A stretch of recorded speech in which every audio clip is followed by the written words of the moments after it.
Buenas tardes, chicos. ¿Se escucha?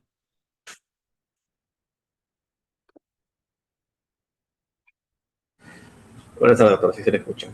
¿Me escuchan?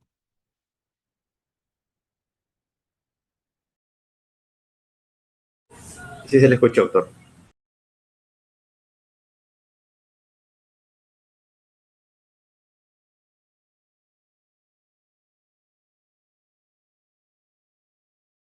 Chicos, buenas tardes. ¿Me escuchan?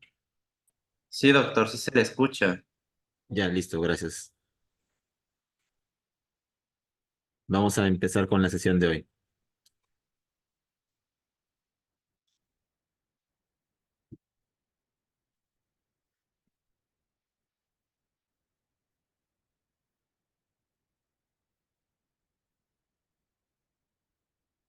Bueno, buenas tardes, chicos. El día de hoy vamos a hablar acerca de coma. Bueno, una breve introducción, definiendo un poco algunos conceptos importantes. Lo primero que hay que reconocer es el concepto de conciencia, ¿no? En realidad, la conciencia está en relación, pues, al conocimiento de uno mismo y del entorno que lo rodea. Muchas veces la conciencia debe ser evaluada en sus dos parámetros, que son el contenido de la conciencia y el nivel de la conciencia. Cuando hablamos de contenido de la conciencia, este está relacionado ¿a qué? A todas las funciones mentales superiores, ¿sí? Todo lo que tenga que ver con lenguaje, memoria, abstracción, juicio, está dentro de lo que vendría a ser contenido de la conciencia. En cambio, cuando nosotros evaluamos el nivel, eso vendría a ser pues el estado de vigilia del paciente y va a estar en relación también a algunas estructuras que vamos a ir viendo. Entonces, vamos a ver que cuando uno dice que una persona está consciente, quiere decir pues que la persona está atenta, que es una persona pensante y sobre todo capaz de decidir, ¿no? Está involucrado dentro del concepto de la conciencia. Ahora, tanto el nivel como el contenido van a tener distintos elementos, ¿no? Vamos a ver, por ejemplo, algunos pacientes que pueden estar despiertos y muchas veces también a la vez conscientes, ¿no? Como aquel que está exponiendo algún determinado tema. Lo mismo puede pasar, por ejemplo, a un paciente que no está despierto ni consciente, como en el estado de coma, o aquel que está despierto pero no consciente, como sucede en el estado vegetativo, ¿ya? ¿Cuál es la base anatómica? La base anatómica del contenido de la conciencia está más en relación a los procesos corticales. Todo lo que tenga que ver con la corteza, la neocorteza, o sea, todos los procesos cerebrales que se llevan a cabo en la neocorteza. Cuando hablamos del nivel, esto está más en relación a una estructura que se encuentra a nivel del medial del tronco del encéfalo, ¿no? Que vendría a ser el SARA, el sistema reticular activador ascendente, y que está constituido pues por múltiples núcleos, ¿no? Aquí en esta lámina podemos observar, no sé si me siguen con el puntero, la formación reticular, ¿no? Que forma parte de lo que vendría a ser el SARA, que está justo en la línea media, tanto de mesencéfalo, protuberancia y bulbo raquídeo. Esta estructura es el centro de relevo de toda la información sensitivo-sensorial. Es por eso que toda la información de entrada nos mantiene despiertos. Ustedes están despiertos ahora, ¿por qué? Porque están sintiendo qué cosa, el frío, el calor, están sintiendo, por ejemplo, el hecho de que les caiga una corriente de aire, o por ejemplo, el hecho de estar de repente con un caramelo, con algún tipo de comida, o estar bebiendo algún líquido refrescante, ¿no? Todo eso los mantiene despiertos porque toda esa información pasa por aquí. De la misma manera, otras estructuras que nos mantienen despiertos están aquí en el piso del cuarto ventrículo, como vendría a ser el locus ceruleus. El locus ceruleus es una estructura que va a formar la mayor parte de la noradrenalina de todo el sistema nervioso. Esa noradrenalina también nos permite estar vigiles. Otra estructura importante para lo que vendría a ser el estado del despierto, aparte de las que ya hemos mencionado, es los núcleos reticulares del tálamo. El tálamo como estructura, ¿ya? De relevo de toda la información somática y sensorial, nos va a permitir también estar despiertos, pero en relación a una estructura que son los núcleos reticulares del tálamo. Estos núcleos reticulares del tálamo tienen que estar intactos, ambos, para poder estar despiertos. Cuando tú tienes el daño de un solo tálamo, todavía puedes estar despierto porque el otro suple esta función. Pero si los dos se comprometen, como puede suceder en algunas alteraciones, como en los infartos de arteria de Percherón, en el cual la arteria que irriga ambos tálamos sale de un solo tronco y al obstruirse, ¿no? Genera un infarto bilateral bitalámico.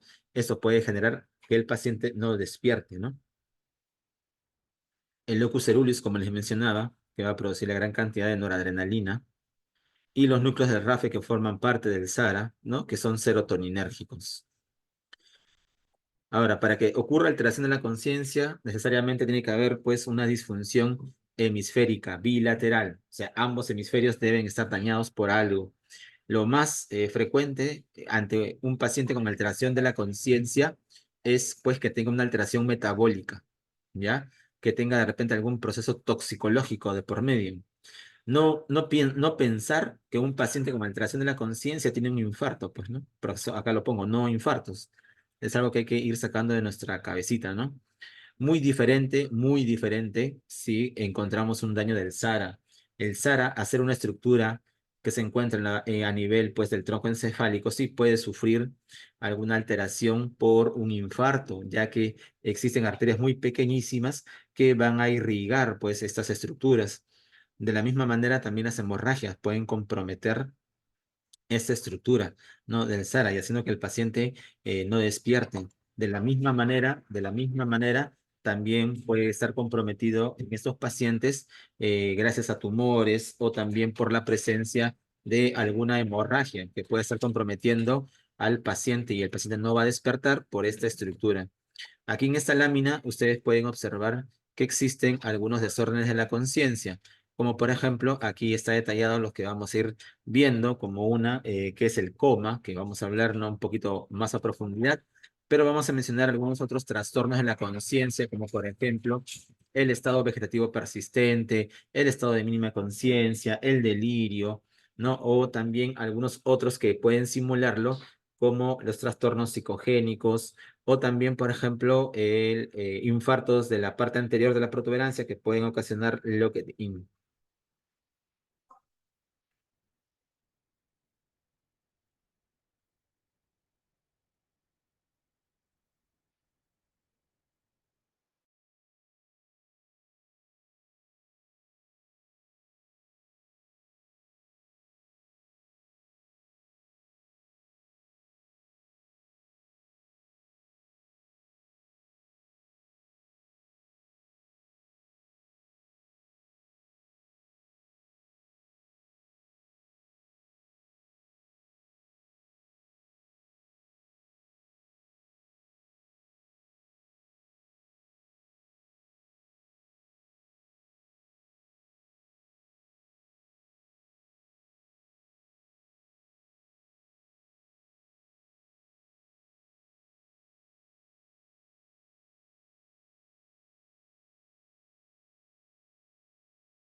Disculpen, es la conexión. Voy a volver a compartir donde nos quedamos. Muy bien, estábamos hablando de la definición de coma, ¿ya? Es, como les mencionaba, pues va a haber una afectación probablemente de esta estructura que es el SARA, ¿ya? Ahora, dentro de la definición de coma vemos pues que está en relación a la ausencia de respuestas, ¿no?, ante estímulos. El paciente no está consciente de sí mismo ni tampoco del entorno. Generalmente para hablar de coma, ¿no?, este pues debe tener una duración mayor a 1 hora, que lo va de alguna forma a diferenciar de otras anomalías, como por ejemplo el síncope, como por ejemplo una confusión. Cuando hablamos de coma, hablamos que probablemente todas estas estructuras, sobre todo el SARA, va a estar comprometido, ¿sí? Ahora, vamos a ver qué alteraciones, pues, que involucren de alguna forma estructuras encefálicas, ¿no?, pueden provocar coma, ¿no? ¿En qué sentido? Como por ejemplo, a nivel estructural, morfológico, ¿sí? Lesiones del tallo, ¿ya? Ya sean, pues, primarias o secundarias o compresivas, ¿no? O alguna alteración de alguna forma que involucra ambos hemisferios, ¿no? Que puede producir coma, por ejemplo, en una hipoglicemia, ¿no? Vemos que también la parte metabólica va a ser muy importante, porque esto de alguna forma va a suprimir la actividad neuronal. Por eso que hay que tener siempre en consideración las intoxicaciones, sobre todo la principal causa de alteración de la conciencia metabólica, pues es la hipoglicemia, así que tener mucho cuidado. Las lesiones estructurales, ¿no? Pueden ir desde masas, ¿no? Tumores, abscesos, infartos extensos, hemorragias, sobre todo la subaracnoidea o alguna hemorragia intracraneal. Las lesiones generalmente que son masas, ¿no? ¿Por qué causan coma? Causan coma por la compresión que van a producir en estructuras que se encuentran por debajo del tálamo, sobre todo a nivel mesencefálico o a nivel del SARA, ¿no? Ahí, por ejemplo, ustedes pueden ver un hematoma, ¿ya? En este caso, este hematoma va a estar comprimiendo prácticamente, miren cómo desplaza la línea media y comprime las estructuras hacia el puente. Justo aquí ustedes pueden observar el puente, ¿ya? Está comprimido, ¿no? Y probablemente también se compriman las estructuras que se encuentran en él. Y es por eso que el paciente puede tener alteración del nivel de la conciencia.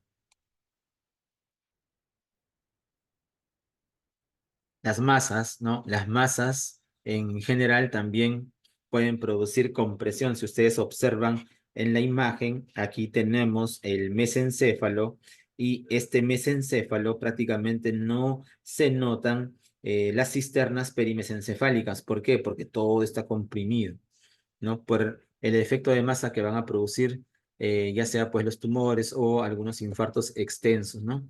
Aquí también podemos ver, ¿no? Otro efecto de masa generado por un hematoma epidural, ¿no? Ven cómo esto va a producir desplazamiento de línea media y también la herniación de algunas estructuras.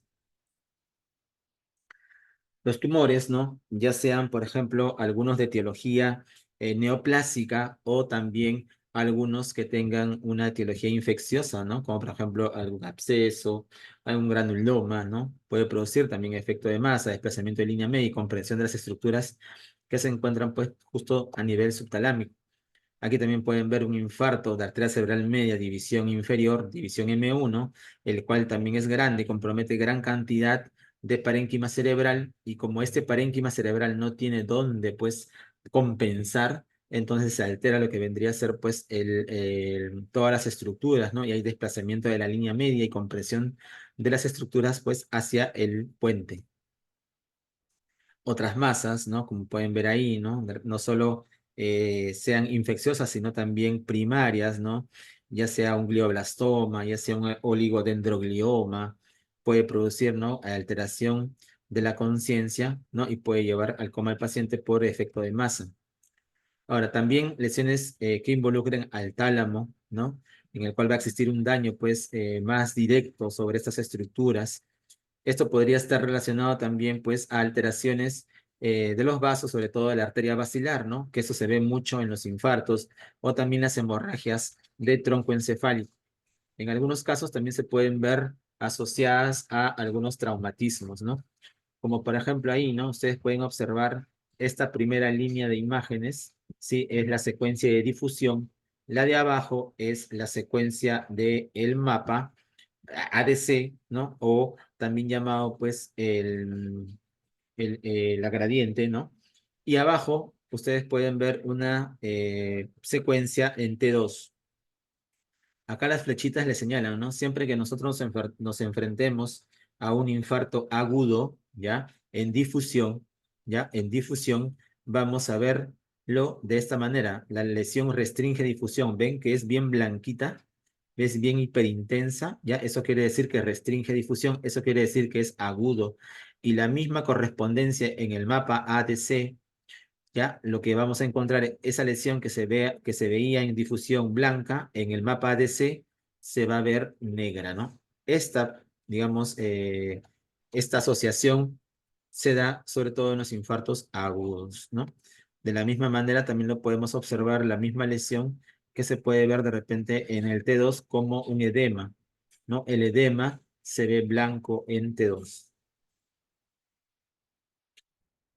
Otras lesiones que pueden también comprometer al SARA, no solo los infartos, como lo que acabamos de ver, sino también pues lesiones sangrantes, ¿no? Hemorragias, asociadas pues en algunos casos a hipertensión o en algunos casos a algún tipo de malformación que puedan tener a ese nivel. ¿Qué malformaciones pueden sangrar? Las malformaciones arteriovenosas o también, por ejemplo, las malformaciones asociadas pues a angiomas venosos o también a cavernomas. Aquí podemos observar, ¿no? Que existe también un compromiso bitalámico, ¿ven? Hay sangre a ese nivel que compromete ambos tálamos y por eso puede generar alteración de la conciencia. En esta otra lámina podemos observar pacientes que han tenido un infarto de ambos tálamos, ¿no? Eso es un infarto bitalámico. Como les mencioné en un principio, estos infartos bitalámicos que comprometen ambos núcleos reticulares del tálamo pueden causar también que el paciente no despierte, ¿ya? Y esto, sobre todo, se ve en un síndrome, el síndrome de la arteria de Percherón. Esto también va a ser muy importante, ¿no? Recordarlo por lo mismo que puede ocurrir en un paciente con algún tipo de stroke, ¿no? Con algún tipo de infarto y el cual pues tenga un compromiso marcado del nivel de la conciencia. También algunas otras lesiones, ¿no? Que pueden producir compromiso, ¿no? Ya sea por compromiso vascular o también traumático, ¿no? En algunos pacientes puede ocurrir lo que se denomina el síndrome de top del basilar, en el cual un trombo, ¿no? Llega hacia la basilar, hacia prácticamente es el último segmento de la arteria basilar, y el trombo se rompe, se lisa y compromete ambos hemisferios cerebelosos, compromete ambos lóbulos occipitales, compromete ambos tálamos, compromete las estructuras de la línea media, como pueden observar aquí, ¿no? Aquí observamos en esta tomografía el compromiso bilateral de los cerebelos, ¿no? De la parte de la irrigación de la arteria cerebral posterior y también estructuras de la línea media del tronco encefálico. Entonces, dentro de la fisiopatología del coma, siempre tener en consideración esto, ¿no? Lesiones bilaterales amplias que comprometen la corteza cerebral, ¿no? Ya sea traumatismos, infartos, encefalitis, hipoxias, ¿no? Alteraciones metabólicas, ¿no? Ahí, por ejemplo, está señalado en un paciente que ha tenido lesión bilateral a causa de un accidente de tránsito, ¿no? Los accidentes de tránsito, en los cuales hay mecanismos de aceleración y desaceleración, pueden ocasionar lo que se denomina lesión axonal difusa. Esta lesión axonal difusa, ¿no? Se ve ahí en estos puntitos que están señalados en la imagen, ¿no? Esa es una secuencia de T1, ¿no? Coronal, donde podemos observar estos microsangrados que se ven y que son indicativos en este paciente que ha sufrido pues una lesión axonal difusa. O algunas lesiones bilaterales, un poquito de repente menos frecuentes, perdón, en los cuales pues se pueden observar lesiones bilaterales, ¿no? Se observa con contenido, pues probablemente sangrados, ¿no? Algunas lesiones que son estructurales de repente pueden ser reversibles y que pueden estar relacionados a coma, ¿no? Como por ejemplo, ya lo habíamos mencionado, algunos tumores o los sangrados, ¿no? Que a veces pueden recibir tratamiento oportuno, ¿no? Tratamiento que les dan mediante cirugía, de repente drenando pues estos hematomas. O también, por ejemplo, algunos pacientes con hidrocefalia, ¿no? Ya sea por procesos infecciosos o por alguna tumoración, ¿no? En el cual al paciente se le pone un dren, ¿no? Y el paciente mejora muchas veces. De la misma manera, infecciones o lo que se ve en neurología y que a veces es un poquito difícil de diagnosticar, que es pues el estatus epiléptico no convulsivo, ¿no? O sea que el paciente que llega a hospitalización y de la noche a la mañana pues hay alteración brusca de la conciencia, estando estable todos sus parámetros, ¿no? Ya sea metabólicos, ¿no? Electrolíticos, pero el paciente no despierta, ¿no? Y por ahí que tenía una lesión estructural que lo puede predisponer a epilepsia, entonces probablemente estamos frente a un estatus epiléptico no convulsivo.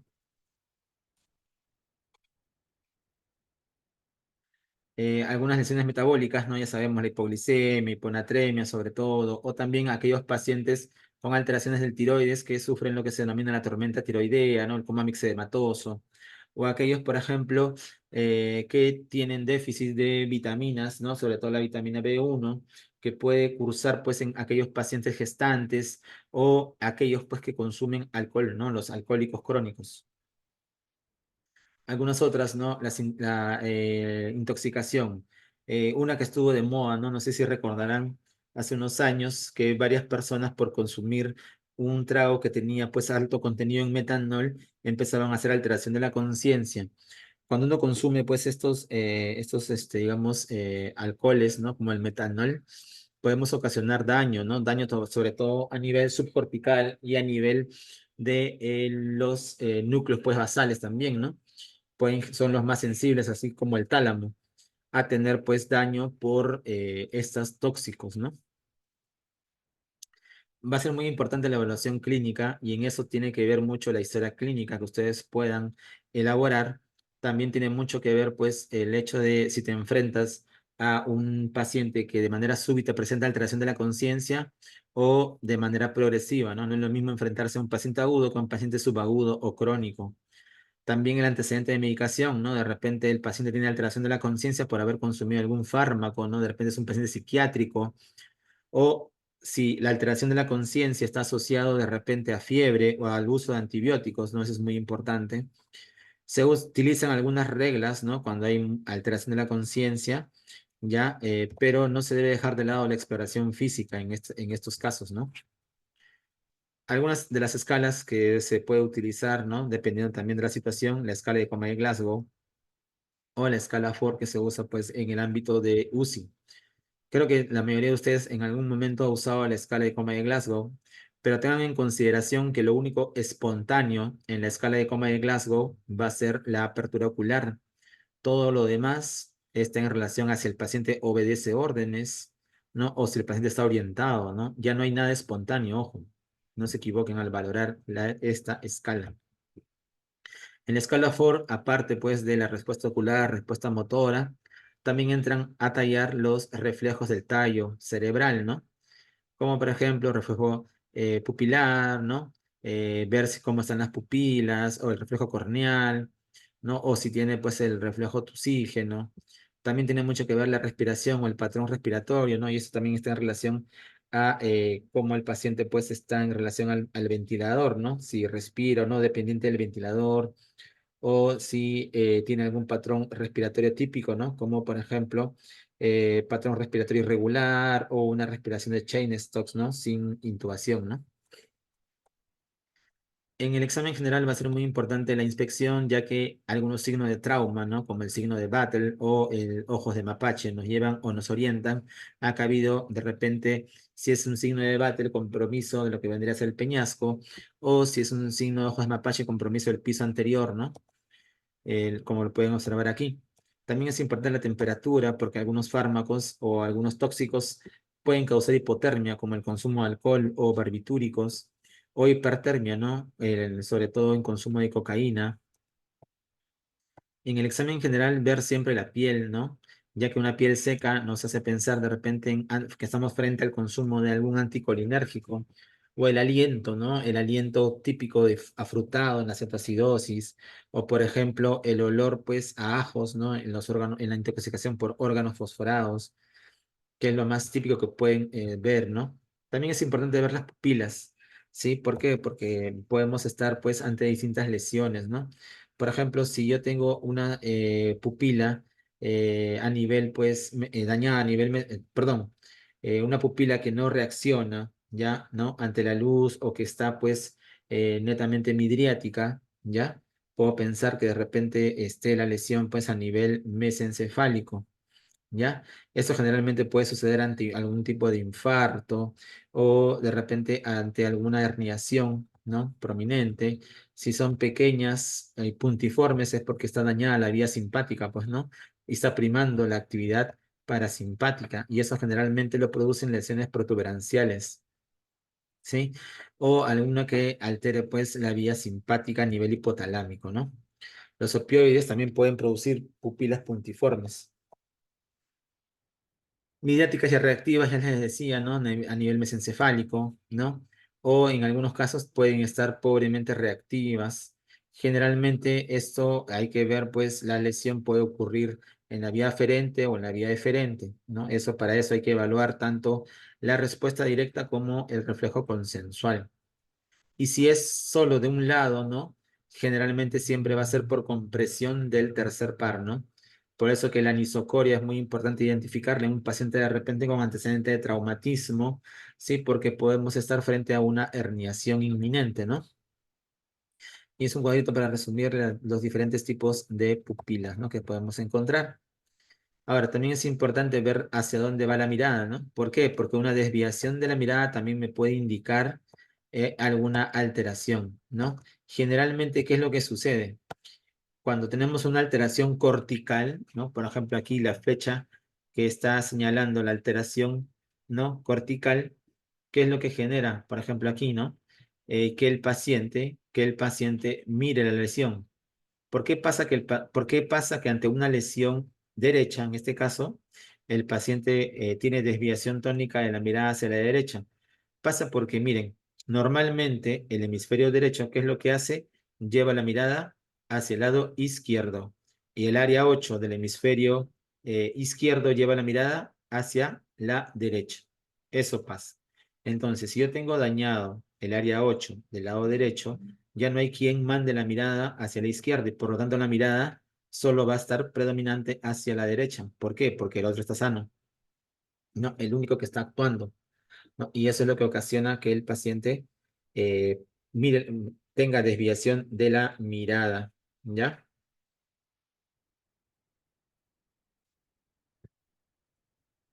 Los óculos cefálicos, ¿no? Antes de realizar la maniobra de óculos cefálicos, nosotros tenemos que cerciorarnos de que no exista ningún daño cervical, ¿ya? Para poder realizar esta maniobra, generalmente los ojos se van a mover en dirección opuesta a la cabeza, ¿ya? ¿Por qué? Porque fijamos un punto del espacio, ¿no? Eso es lo que se conoce como los ojos de muñeca. Se hacen tanto para la mirada horizontal como para la mirada vertical. Si hay una lesión, los ojos se van a mover junto con la cabeza. ¿Ya? Eso es lo que va a suceder. Y aquí en esta lámina se puede observar la integración que ocurre para que se dé el reflejo oculocefálico. ¿Ya? Ahí lo podemos observar. Generalmente implica que esté íntegro ¿quién? Íntegro el tercero, el sexto, el cuarto y sobre todo el que comunica el fascículo longitudinal medial, que lo podemos ver aquí, ¿no? Comunica tanto al sexto de un lado como al tercero del otro lado. Las pruebas vestíbulo-cocleares, sobre todo las pruebas calóricas, ¿no? El instilar agua fría, generalmente los ojos se van a desviar hacia el ojo irrigado, ¿no? Va a aparecer un nistagmo en fase rápida, ya hacia el lado contrario. Recuerden una cosa, el nistagmo siempre huye del agua fría, ¿ya? El nistagmo huye del agua fría. Y si se instilan ambos oídos con frío, la desviación es hacia abajo. Y si le pongo agua caliente, ¿no? Los ojos se van hacia arriba. ¿Ya? Esa es la respuesta que yo voy a ver al evaluar los reflejos vestíbulo oculares, ¿no? Algunos movimientos espontáneos de los ojos, sobre todo en el plano horizontal, implican integridad del tronco, ¿no? Y en algunos casos también podemos verlo en algunas lesiones bihemisféricas. En algunos casos podemos ver un nistagmo, pero que aparece sobre todo en convergencia. Ahí como pueden observar, miren, ¿no? Al hacer convergencia, aparece un nistagmo ahí, ¿no? ¿Ven cómo está un nistagmo vertical? ¿Sí? Medio rotatorio también, ¿no? Ya, eso puede estar en relación, pues, a una lesión a nivel mesencefálica, ¿no? El boobing es un movimiento rápido hacia abajo, pero muy lento hacia arriba. Generalmente nos puede indicar en algunos casos, ¿no? Viendo toda la integración del examen físico, nos puede indicar que el daño se está produciendo a nivel de la protuberancia. Y ahí observen, miren, el movimiento hacia abajo es rápido, y hacia arriba es lento. Es el boobing ocular. With a fast phase down and a slower phase. El dipping es todo lo contrario, ¿no? Es un movimiento lento hacia abajo, pero rápido hacia arriba.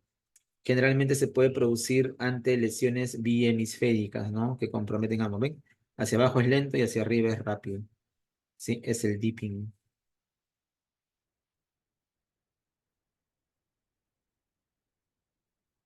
En el examen motor, ver algunas posturas, sobre todo la decorticación, ¿no?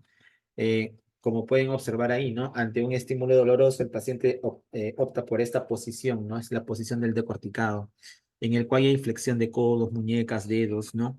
La lesión generalmente se produce por encima del núcleo rojo, ¿sí? Y las otras vías, pues, van a estar indemnes. Por eso que existe esta flexión de los miembros superiores. Muy diferente la postura del descerebrado. Generalmente la postura del descerebrado genera hiperextensión, como pueden observar ahí. Y esto es porque la lesión está por debajo del núcleo rojo. O sea, se está interrumpiendo el tracto córtico-espinal y el tracto rubroespinal.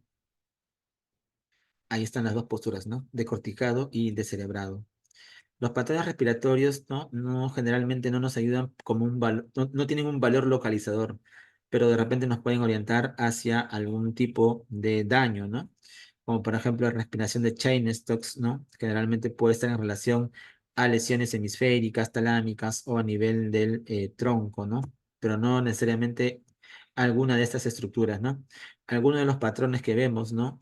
Respiración, por ejemplo, de Cheyne-Stokes, apneústica, o la hiperventilación neurogénica, ¿sí? O algún tipo de alteración relacionada también con algunos núcleos respiratorios, ¿no? Algunas entidades clínicas que hay que diferenciarlas del coma, ¿no? Muerte encefálica. Muerte encefálica es el cese permanente e irreversible, ojo, de las funciones críticas de un organismo. Generalmente se pierde la regulación neuroendocrina, homeostática, circulatoria, respiratoria, ¿no? En la conciencia también.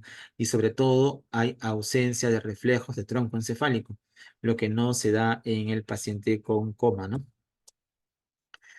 El estado vegetativo va a ser una disociación entre el despertar, que está preservado, o sea, el paciente está despierto, y la conciencia, que está ausente, ¿no? Comprometida. Este estado vegetativo sí presenta ciclo sueño-vigilia. La función auditiva, motora y visual son reflejas y generalmente no hay respuestas emocionales, ¿no? Hay que ver algunos patrones, criterios clínicos en estado vegetativo, ¿no? Primero, no se evidencia conciencia de sí mismo ni del entorno, no interactúa el paciente, no hay respuestas sostenidas, ¿no? Como por ejemplo ante estímulos visuales, táctiles o auditivos. Eh, ¿Qué más? Se ve pues que no hay evidencia de comprensión o expresión del lenguaje, no comprenden o expresan lenguaje. El ciclo sueño-vigilia está presente, ¿no? Algunas funciones autonómicas preservadas, puede tener reflejos espinales, craneales, puede cruzar con incontinencia vesical, ¿no? O rectal. Y vemos también que existen dos denominaciones, ¿no? El estado vegetativo persistente, el cual dura más de un mes, ¿no? Y el estado vegetativo permanente, ¿no? Que generalmente es más de un año post trauma, ¿no? O sea, con un antecedente traumático, o más de 3 meses post daño anóxico, sobre todo no traumático, ¿ya? Generalmente las chances de que recuperen estos pacientes es cercana a cero, ¿no? El estado de mínima conciencia, ¿no? Son pacientes que no se comunican, pero por ahí algunos signos, ¿no? Inconsistentes de algún tipo de respuesta, por ejemplo, de seguimiento, ¿no? O también en algunos casos vemos pues que hay movimiento de los ojos, o una sonrisa, o llanto, o agarro objetos, o algún tipo de vocalización. Siguen algunas órdenes, hay respuestas gestuales o verbales, hay una verbalización ininteligible, ¿no? No se puede dilucidar bien. Y esto generalmente pasa en algunos pacientes de repente post-TEC o que tienen algún tipo de daño, ¿no? Anóxico en algunos casos. El síndrome de Locked-In, ¿no? ¿Qué es lo que pasa en el Locked-In? El paciente está despierto, ojo, es consciente, pero no puede producir palabras, tampoco puede generar movimientos faciales ni de las extremidades, ¿no? Por eso le llaman síndrome de enclaustramiento o Locked-In, ¿no? Lo único que puede el paciente generar es apertura de ojos, ¿no? O también movimiento de los ojos, pero lo demás ni en algunos casos puede sentir o tener también cuadriplejía, ¿no? Todo lo que es función mental está preservada, ojo, en este paciente. O sea, el paciente sí sabe lo que está pasando en su entorno, está pensando, pero no puede emitir ningún tipo de movimiento o respuesta, ¿no? Salvo con la mirada. No, todos estos, digamos, diagnósticos, ¿no? Todas estas entidades clínicas pueden tener un continuo en algunos casos, ¿no? Como por ejemplo el estado de mínima conciencia y el estado vegetativo. Existen otros síndromes como el mutismo akinético, ¿no? En el cual se da por un daño bilateral de lo que vendría a ser la corteza, pues, frontal, ¿no? Medial, ¿ya? En el cual el paciente, pues, no puede realizar algún movimiento de tipo voluntario, ¿no? Pero por ahí se ven otros tipos de movimiento, ¿no? Por ejemplo, el mutismo akinético, ¿no? El paciente no habla, ¿no? Parece como si estuviera dormido, pero sí puede ser despertado. Los ciclos de vigilia y sueño están presentes, hay poca respuesta a estímulos. En algunos casos sus ojos pueden seguir objetos móviles, ¿ya? Y ante un ruido también ver alguna respuesta, pero lo que no hay es movimiento voluntario, ¿ya? De las extremidades o depende en algunos casos reflejos, ¿no? El paciente muchas veces tiene que ser alimentado y no controla esfínteres. Esa es una característica importante, ¿no? Generalmente la lesión es frontal anterior bilateral, ¿no? Sobre todo a nivel mesial. Y el delirio, que es muy frecuente en medicina, ¿no? Es una alteración de la conciencia, pero sobre todo relacionada pues a una afectación cognitiva, sobre todo de la atención, es de inicio agudo y curso fluctuante. Es aquel paciente, por ejemplo, con antecedente de infarto o de repente aquel abuelito que ingresa a un área de emergencia, ingresa a un área hospitalaria y empieza pues con alucinaciones, empieza a desconocer a los familiares, se desorienta en tiempo, piensa que está de noche cuando es de mañana. Y esto generalmente puede cursar de tres formas, ¿no? Podemos tener un delirio hiperactivo en el cual el paciente está agitado, con agitación psicomotriz, se saca las vías, quiere irse del hospital, frente también al otro, ¿no? Que solo se duerme, no despierta, está somnoliento. O aquel que tiene los dos, ¿no? Por un momento está somnoliento, no hay muchas respuestas y luego pues se levanta y el paciente está de alguna forma más inquieto, ¿no? Estos trastornos tienen algunos factores predisponentes o precipitantes también, ¿no? Por ejemplo, factores predisponentes, la edad avanzada, la polifarmacia, el ser masculino, ¿no? El tener enfermedad cerebral, ¿no? Puede predisponer a este tipo de problema. Y los precipitantes, por ejemplo, las infecciones, las cirugías, el dolor, la inmovilización, ¿no? O accidentes cerebrovasculares o alteraciones metabólicas.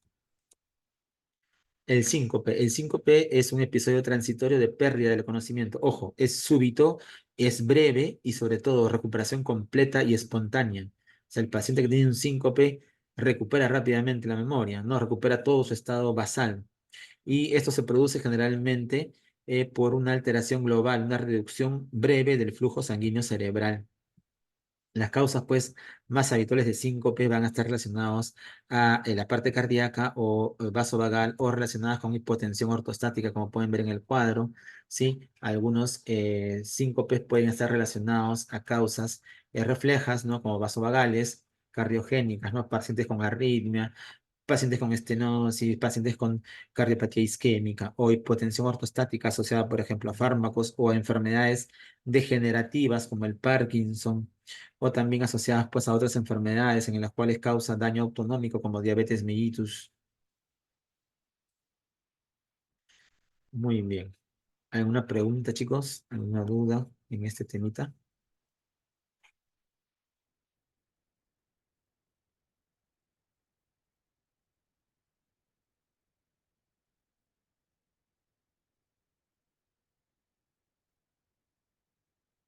Igual le mando al delegado el PPT para que lo tengan, ¿ya?